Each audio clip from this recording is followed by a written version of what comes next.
अस्सलाम वालेकुम। आज हम बनाने वाले हैं बहुत ही मज़ेदार और बहुत ही क्रिस्पी मिर्च पकोड़ा बनाने की रेसिपी। और इसके अंदर जो मसाला हम भरेंगे वो तो बहुत ही स्पेशल किस्म का हम बनाकर तैयार करेंगे। बहुत सिंपल और आसान सी इसकी रेसिपी है, तो चलिए बनाना शुरू करते हैं। यहाँ पर बाउल में मेरे पास है 1 कप बेसन, जिसको मैंने छान लिया है।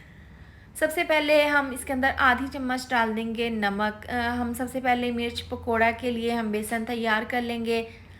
नमक डालने के बाद आधी चम्मच लाल मिर्चों का पाउडर डाल देंगे। इसके साथ ही अच्छा सा कलर के लिए आधी चम्मच डाल देंगे हल्दी पाउडर। 1 चम्मच जाएगा इसके अंदर धनिया पाउडर का। ये डालने के बाद हम इसके अंदर डाल देंगे आधी चम्मच ज़ीरा पाउडर। अब ये तमाम मसाले डालने के बाद हमने ड्राई मसालों को देखें इस तरीके से बेसन के साथ अच्छे से मिक्स कर देना है।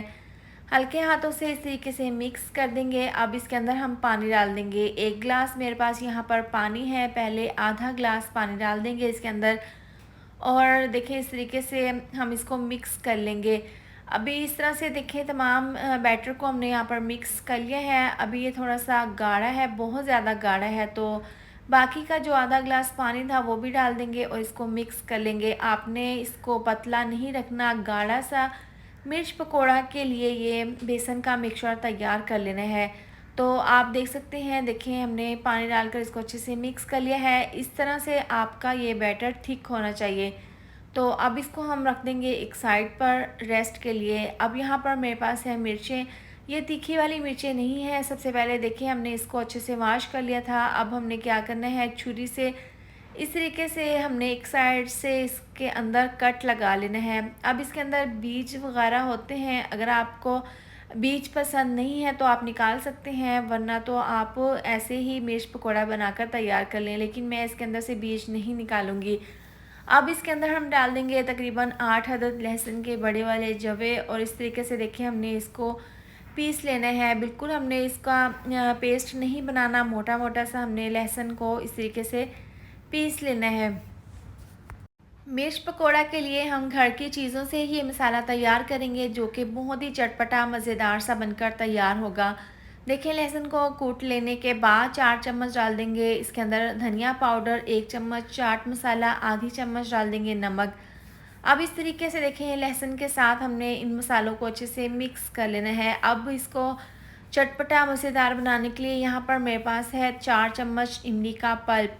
और देखिए इस तरह से डालने के बाद इसको हमने अच्छे से मिक्स कर लेना है। इस तरीके से यकीन करें बहुत ही मज़ेदार सा ये मिर्च पकोड़े का मिक्सचर बनकर तैयार होता है। और इस तरीके से देखिए हमने यहाँ पर बहुत अच्छे से तमाम मसालों के साथ इमली के पल्प को अच्छे से मिक्स कर दिया है। ये वैसे तो बहुत ही चटपटा मिक्सचर तैयार है, लेकिन मज़ीद इसको फ्लेवरफुल और चटपटा बनाने के लिए इसके अंदर हम 1 अदद लेमन का रस निचोड़ देंगे और दोबारा से इसको हम अच्छे से मिक्स कर लेंगे। मिर्च पकोड़ा के लिए ज़बरदस्त सा मिक्सचर हमने तैयार कर लिया है और तमाम मिर्चों को हमने कट्स लगा कर रख लिए थे और इसके लिए बेसन भी तैयार कर लिया है। अब देखें दोनों साइड से मिर्च को हल्का सा प्रेस करके इसको खोल लेंगे और 1 चम्मच तकरीबन इसके अंदर मिक्सचर इस तरीके से डालकर हमने इसको अच्छे से भर लेना है। देखें एक मिर्च हमने यहाँ पर तैयार कर ली है, बाकी की तमाम मिर्चें हम इसी तरह से मिक्सचर से भर लेंगे। तो देखिए यहाँ पर तमाम मिर्चें मैंने तैयार कर ली हैं। इसके बाद हम देखें जो बेसन का मिक्सचर था इसके अंदर डाल देंगे बारीक कटा हुआ धनिया। इस तरह से डालकर इसको हम अच्छे से मिक्स कर लेंगे। अब जो बेसन हमने तैयार किया था इस तरीके से देखें एक मिर्च को हम इसके अंदर इस तरीके से डिप कर देंगे।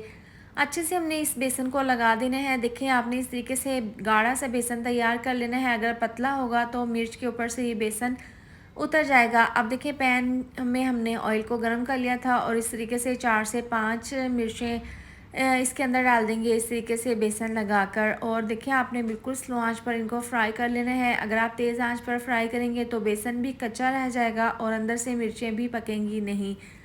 तो यहाँ पर देखें तकरीबन स्लो आंच पर 5 मिनट हो गए हैं। अब इसकी हम साइड को चेंज कर देंगे और मिर्चों को दूसरी साइड से भी इसी तरह से हम फ्राई कर लेंगे। और अगर आप स्लो आंच पर इनको फ्राई करेंगे तो ज़बरदस्त सा गोल्डन कलर आएगा, जो कि बहुत ही खूबसूरत लगेगा। अगर आप तेज़ आंच पर इनको फ्राई करेंगे तो मिर्चों के ऊपर डार्क सा कलर आ जाएगा, जो कि बिल्कुल भी अच्छा नहीं लगेगा। तो देखिए यहाँ पर तकरीबन इसको स्लो आंच पर 12 से 15 मिनट हो गए हैं। दोनों साइड से हमने इनको बहुत अच्छे से फ्राई कर लिया है। अब ये तमाम मिर्चें निकाल लेंगे और बाकी की तमाम हम इसी तरह से फ्राई कर लेंगे। तो लीजिए तैयार है गर्मा गर्म मिर्च पकोड़ा। देखिए बहुत ही सिंपल और आसान सी रेसिपी है और इसके अंदर की जो फीलिंग है वो तो बहुत ही ज़्यादा चटपटी और करारी सी बनकर तैयार हुई है। तो आप भी इसको रेसिपी को ज़रूर ट्राई करें। वीडियो अच्छी लगे तो लाइक और शेयर कर दें। अगर आप मेरे चैनल पर न्यू हैं तो चैनल को सब्सक्राइब कर दें। मिलते हैं नेक्स्ट वीडियो में। अपना ढेर सारा ख्याल रखें। अल्लाह हाफिज़।